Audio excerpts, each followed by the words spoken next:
Pinoy NBA coach na si Coach Jimmy Alapag nagpaparamdam sa Gilas, Pilipinas. Gustong makatandem ang Pinoy NBA player na si Jordan Clarkson. SBP makarandam kaya?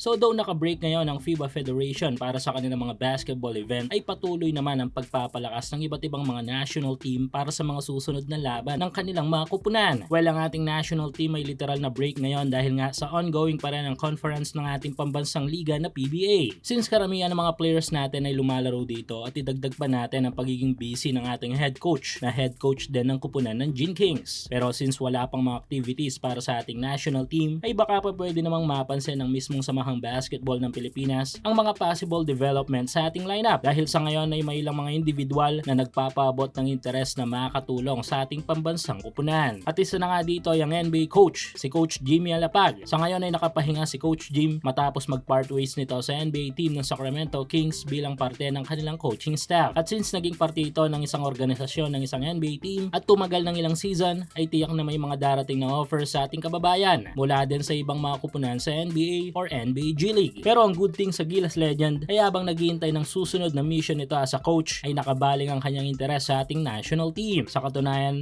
may tila parandam na post si Coach Jimmy sa kanyang official na Instagram account. Nag-post kasi si Coach Jimmy ng kanyang larawan suot ng Gilas jersey. At sa caption ay sinabi nito na the face you make when you rep in the Philippines o Gilas. Matagal nang gustong makita ng maraming mga Gilas fans na may take over ni Coach Jimmy ang ating national team. Dahil bilang isang alamat sa Gilas ay tangan din nito ang maraming abilidad upang mapaunlad ang ating pambansang kupunan. Isa sa magiging good choice ng SBP si Coach Jimmy as a head coach kung talagang ayaw nila ng dayuhang coach. Tangan ng mga NBA knowledge ni Coach Jimmy ay may i-apply niya ito sa ating pambansang kupunan. At aside nga sa post niyang ito ay may post din si Coach Jimmy ng larawan naman ng Pinoy New York Knicks player na si Jordan Clarkson. Sa larawan namang ito ay tila pinapabatid ni Coach Jimmy ang possible na maging tandem nila ni JC sa Gilas. Dahil nito lang din sa isang interview, sinabi ni Clarkson ang kanyang naging pakiramdam nang irepresenta niya ang bansa sa international stage of basketball. Sa ngayon, since malabo pa si JC sa Gilas, since aktibo pa si JB as a naturalized player, ay posibleng may sa katuparan ng dream tandem na ito sa 2026 Asian Games.